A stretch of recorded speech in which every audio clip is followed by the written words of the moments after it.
Oi pessoal, aqui é o professor Rafael Ivo e esse é o 7º vídeo aqui da série sobre OpenGL com a linguagem Python.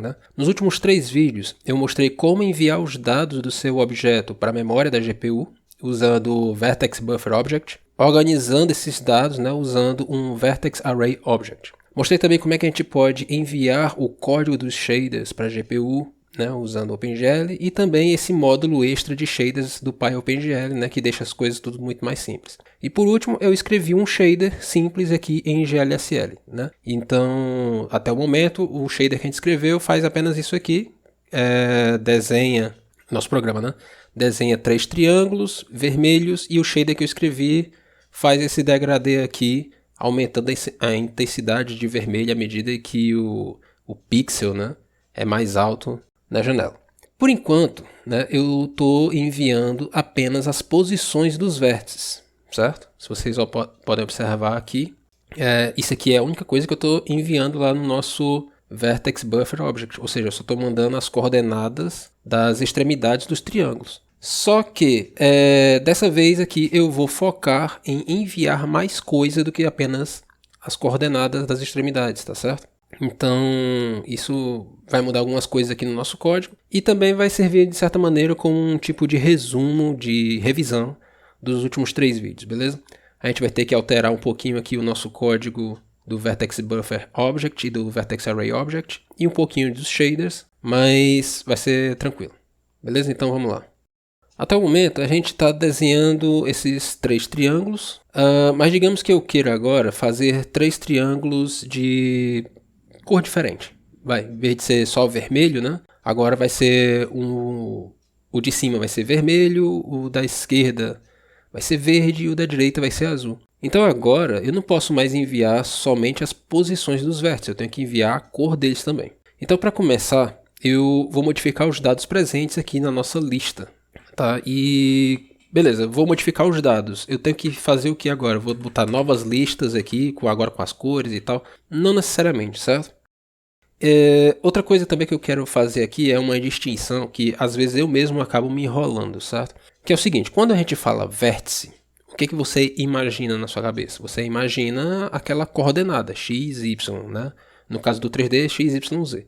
Mas a partir de agora, quando eu falar vértice, eu estou falando de uma estrutura de dados com vários atributos, certo? Que atributos são esses? Podem ser posições, podem ser cores, coordenadas de textura, índices, vetores normais e até mesmo a informação que você quiser. Ou seja, dependendo da aplicação, você pode pegar e enviar, por exemplo, a altura de um terreno ou algo do tipo, sabe? Então, esses outros atributos, eles vão ficar mais claros à medida que vão começar a ser usados, à medida que eu for mostrando outros exemplos aqui e principalmente quando estiverem relacionados ao seu assunto. Por enquanto, os nossos vértices aqui só possuem um único atributo, que é o atributo posição, que no caso é representado por um par de coordenadas 2D, x, y. Mas digamos agora que eu quero adicionar as cores, correto? No caso das cores, nós temos 3 valores para definir uma cor. O valor R, o valor G e o valor B, que são os canais RGB. Então é o seguinte, eu vou abrir aqui para cada lista, dessa aqui que contém os dados de uma coordenada, vou adicionar mais 3 números. Esses 3 primeiros coordenadas aqui representam o primeiro triângulo, certo? E eu quero que o primeiro triângulo seja vermelho. Então eu vou colocar aqui 1, 0, 0, certo? Então eu vou repetir isso para os 3 primeiros vértices. Os 3 próximos serão representando o triângulo verde. Então dessa vez, agora eu vou colocar a cor 0, 1, 0, aqui que são os valores RGB para a cor verde. E para os 3 últimos, eu quero que o triângulo seja azul. Então agora eu vou colocar o valor RGB 001 para azul. Percebe que agora, antes, um vértice, cada um dos vértices era representado por 2 números de ponto flutuante. Agora eles são representados por 5, sendo que os 2 primeiros números de ponto flutuante representam as coordenadas x e y, e os próximos 3 representam os canais RGB da cor daquele vértice. Professor, lá no OpenGL Legacy, eu poderia, por exemplo, definir uma cor para o primeiro vértice E para os dois seguintes eu não precisava definir a cor porque, né, OpenGL, máquina de estado, então eu definia uma cor e os outros que vinham em seguida recebiam aquela mesma cor. Porém, no OpenGL moderno não funciona assim, certo?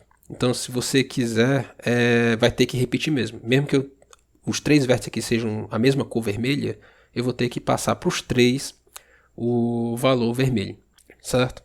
Beleza, feita essa modificação aqui, vamos agora aqui para baixo. E onde é que a gente vai modificar aqui algumas coisas, tá? Primeira coisa que eu tenho que modificar. Percebe que aqui essa variável quantidade de vértices eu não preciso modificar, porque ela está calculando a quantidade de vértices automaticamente, utilizando esse len. Ótimo pra gente, não preciso modificar. Até porque eu nem mudei a quantidade de vértices, né? Continua sendo 9 vértices. Certo. Vindo aqui, criando o Vertex Array Object, não muda. Criando o Vertex Buffer Object, não muda. Aqui, eu preciso dizer o tamanho do buffer em bytes. Isso aqui modificou, né? Como eu adicionei mais números, com certeza esse buffer aqui aumentou de tamanho. Por exemplo, antes ele tinha 9 vértices, cada um dos vértices 2 números, então ele tinha 9 vezes 2 números de ponto flutuante, ou seja, 18 pontos flutuantes, né? Cada um ponto flutuante 4 bytes, então, fazendo a conta aqui, 18 vezes 4, 72 bytes era o tamanho desse nosso buffer. Só que agora nós temos 9 vértices, cada um dos vértices tem 5 números de ponto flutuante e cada ponto flutuante são 4 bytes. Então agora esse aqui é um buffer de 180 bytes. Só que a gente não precisa se preocupar com isso, né? Por quê? Porque bem aqui a gente utiliza esse n bytes para calcular a quantidade de bytes para nós, certo? Então é o seguinte, se você estiver implementando em Python, isso aqui é uma mão na roda porque afinal de contas calcula a quantidade de bytes para você. Aqui não muda também, vértices, beleza? GLStatDraw também não muda. Aqui vamos mudar, porque é o seguinte, bem aqui eu estou descrevendo o meu atributo dentro daquele buffer, certo? Esse primeiro número significa o quê? O código do atributo, ou o seu location, certo? O que é esse location, tá?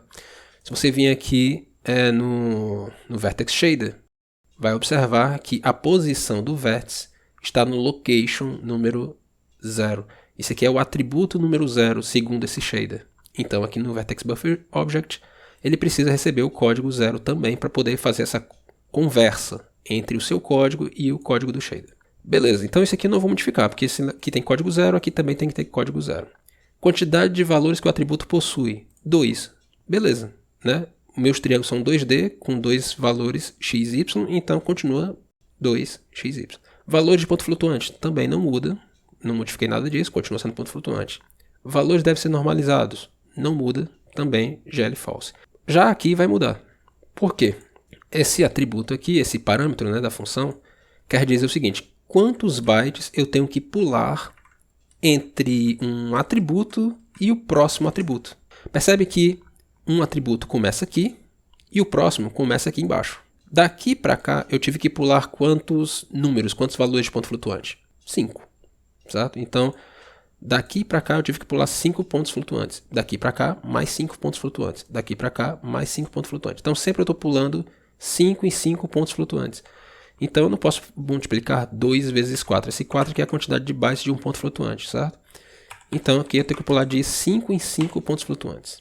E, no caso aqui da posição, ele já começa no iniciozinho aqui do nosso buffer, né? Na posição 0. Então, aqui também eu vou manter posição 0. Beleza? Ok. Isso aqui é o ajuste que eu tive que fazer no nosso atributo posição. Mas agora a gente precisa fazer o atributo cor também, né? Então, eu vou ter que pegar e fazer o quê? Copiar tudo isso aqui para descrever agora o atributo cor. Então, tudo que eu fiz aqui, vou fazer agora para o atributo cor. Então, primeira coisa, eu vou modificar aqui o meu comentário, dizendo que isso aqui é o código do atributo cor. Eu não posso atribuir o mesmo número, certo? O mesmo location também para a cor. Eu tenho que atribuir um número diferente. Eu vou escolher aqui o número 1. Beleza? Então, posição location 0, cor location 1. Quantidade de valores que o atributo possui. Bem, a cor vai ser descrita usando 3 valores de ponto flutuante. Então, aqui, 3. Outra coisa, float, porque são 3 valores de ponto flutuante. Professor, o senhor escreveu aqui 100. Isso aqui não é inteiro? Olha, Eu escrevi aqui como inteiro, mas percebe que logo em seguida, bem aqui, ó, eu utilizei o módulo do NP do NumPy para converter todos os números que estão aqui dentro em números de quê? De ponto flutuante, né? Então, apesar de ter escrito 100, eles todos foram convertidos para números de ponto flutuante, tá? Então aqui também glFloat. Também não vou normalizar, certo? Porque os valores já estão normalizados aqui no meu buffer, já estão de 0 até 1, tá? Então 1 significa máximo, 0 significa mínimo aqui no caso das cores, né? Aqui, de quantos em quantos bytes eu devo pular de um parâmetro para o próximo. Beleza, a primeira cor começa bem aqui, onde está o meu mouse. A próxima cor está onde? Aqui embaixo. E a próxima cor? Aqui embaixo. E aqui embaixo. Sempre de uma cor para a próxima, eu estou pulando quantos números? 1, 2, 3, 4, 5. Para a próxima cor? 1, 2, 3, 4, 5. Então, sempre eu também estou pulando 5 em 5 bytes aqui, segundo como os meus dados estão organizados aqui dentro, né? Então, aqui também vai se manter 5 vezes 4. A diferença vai estar aqui, ó, porque esse ponteiro aqui indica onde as cores começam. E as cores não começam na posição 0 aqui dentro do buffer. E não começa aqui, quem começa aqui é a posição. A primeira cor começa aqui, ó, nesse lugar. E onde é que esse lugar aqui começa, tá? Ele começa 2 floats depois do início. Ou seja, aqui é 2 vezes 4. É como se eu estivesse dizendo o seguinte, olha, pule os 2 primeiros bytes, certo? Os 2 primeiros floats para começar a ler as cores aqui dentro do buffer. Tá dando para entender, gente? Então, isso aqui quando eu botei um segundo atributo que é a cor, né? Se eu tivesse colocado mais um atributo aqui, aí eu ia ter que pegar e repetir mais uma vez, mais uma instrução dessa, dar um código diferente, dizer quantos valores aquele atributo utiliza, né, para ser representado e tudo mais. Mais uma coisa que eu tenho que ajustar aqui, né? Depois que eu descrevo como aquele atributo ele está dentro do nosso buffer, né? Eu preciso habilitar ele, né? Do jeito que eu fiz aqui, ó. Eu habilitei o atributo número 0, que é a posição. Então, vou até botar aqui como comentário, habilitando o atributo posição, location igual a 0. Então, aqui agora eu vou ter que habilitar também a cor. Então, habilitando o atributo número 1, que no caso é o atributo cor, location igual a 1. Certo? E, pelo menos aqui no nosso código OpenGL, no Python, está finalizado.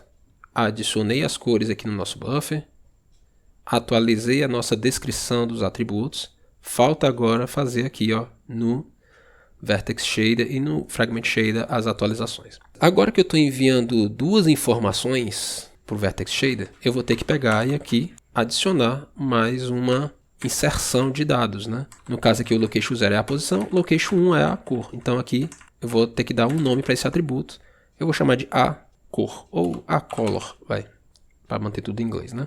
Então a color, tá? Outra modificação que eu vou ter que fazer é o seguinte, eu não posso deixar vec2 aqui. Por quê? Porque eu estou enviando 3 valores, né? Eu estou enviando 3 valores e 3 valores de ponta flutuante. Então o tipo que tem aqui tem que casar com aqueles 3 valores. Então aqui tem que ser um vec3, certo? Não vou fazer nada com respeito à posição. Vou continuar enviando a posição diretamente para essa variável de saída glPosition. Ou seja, meus 3 triângulos vão ser, em questão de formato, idênticos aos 3 triângulos anteriores. Certo? Professor, quando é que isso vai modificar? Quando é que isso vai mudar? Né? Quando é que não vai ser mais somente transferir após, né, esse atributo para glPosition? Quando eu começar a utilizar matrizes de transformação. Certo? Quando eu começar a utilizar, por exemplo, translação, rotação, escala, definição de câmera, projeção e por aí vai. Beleza, e com respeito à cor? Eu vou utilizar a cor para alguma coisa aqui no Vertex Shader? Não, certo? A cor ela é importante para quem? Para o Fragment Shader. Eu quero que essa cor que está aqui venha para cá. Pô, mas então por que não escreveu logo isso aqui dentro, né? Porque o que acontece? Os atributos, tá, que você envia, eles vão para o Vertex Shader apenas, tá? Lembra da pipeline, né? Vertex Shader é a primeira etapa, e essa primeira etapa é a que recebe os atributos de cada vértice. Você definiu a cor para cada um dos vértices, lembra? Isso aqui são informações por vértice. Então, é o Vertex Shader que recebe essas informações. Beleza, então como é que eu faço para enviar esse cara essa variável para cá, para o Fragment Shader. Para isso, você vai ter que criar aqui uma variável de saída, ou seja, uma variável out. E aqui eu vou botar out vec3 e vou colocar aqui uma nova variável chamada fColor. Detalhe, essa variável aqui é a que vai fazer a comunicação entre o Vertex Shader e o Fragment Shader. Logo, se eu descrever ela aqui como out, no Fragment Shader ela tem que ter o mesmo nome, certo? Só que a diferença é que, ao invés de ser out, aqui é o quê? In. Okay?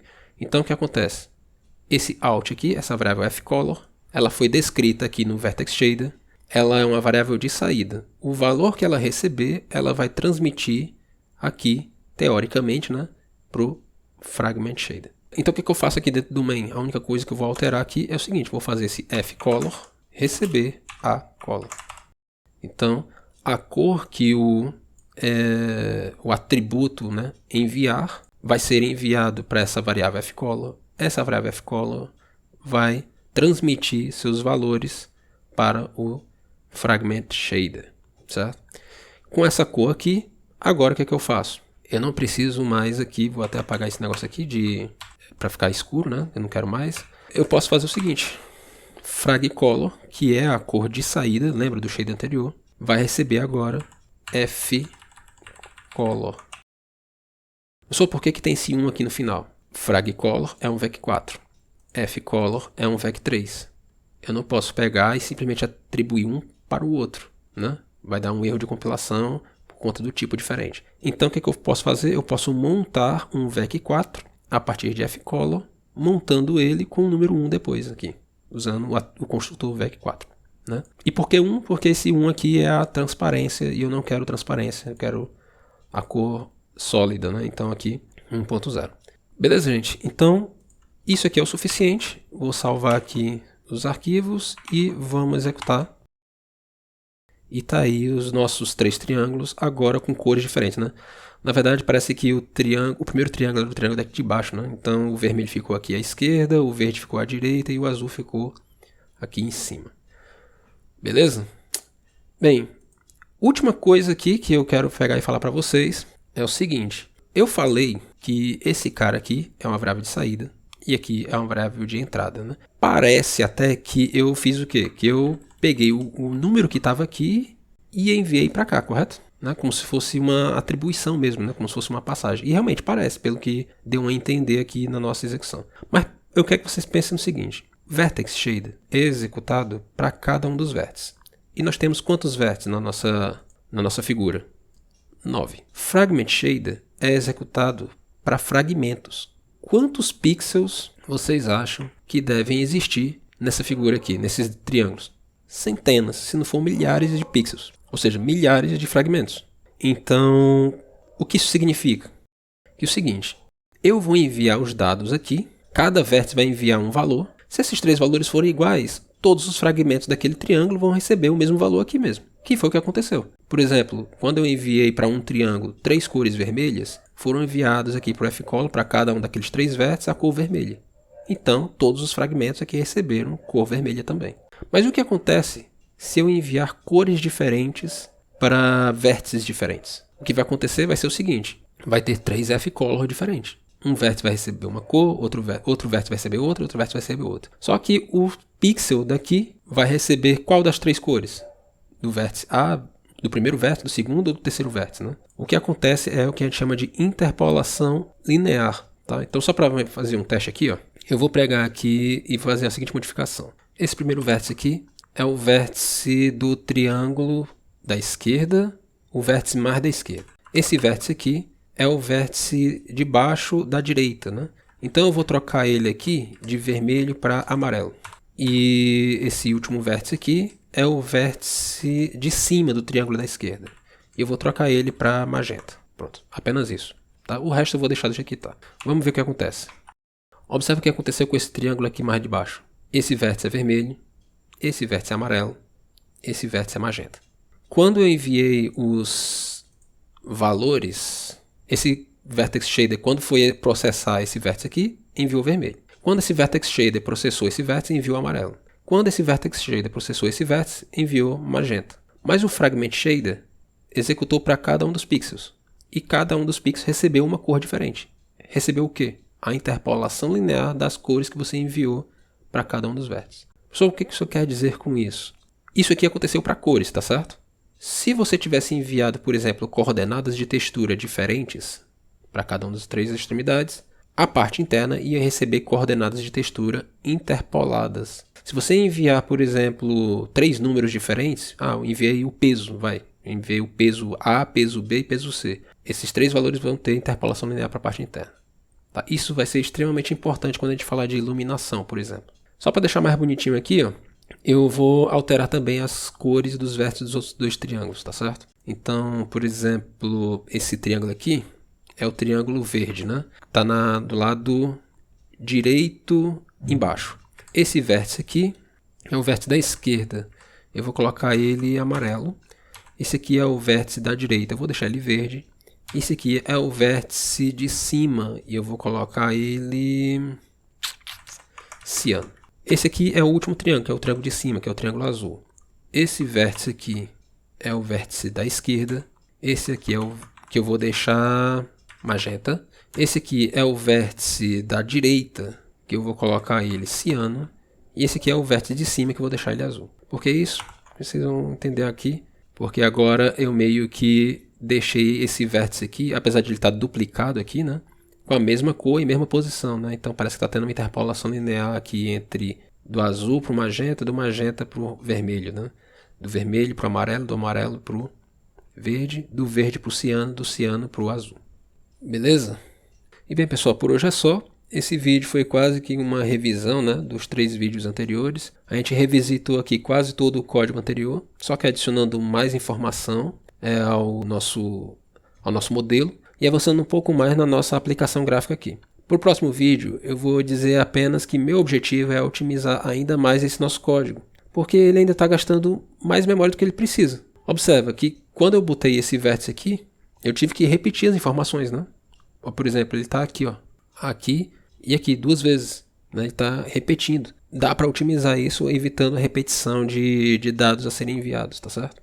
Me diga aí nos comentários se você teve sucesso acompanhando aqui o vídeo e se eu tiver dito alguma coisa errada, ou se vocês tiverem aí alguma dúvida, deixa aí nos comentários que eu vou procurar responder, beleza? Se você gostou do conteúdo, curte e compartilhe, que isso ajuda aqui bastante na divulgação do canal. E até a próxima.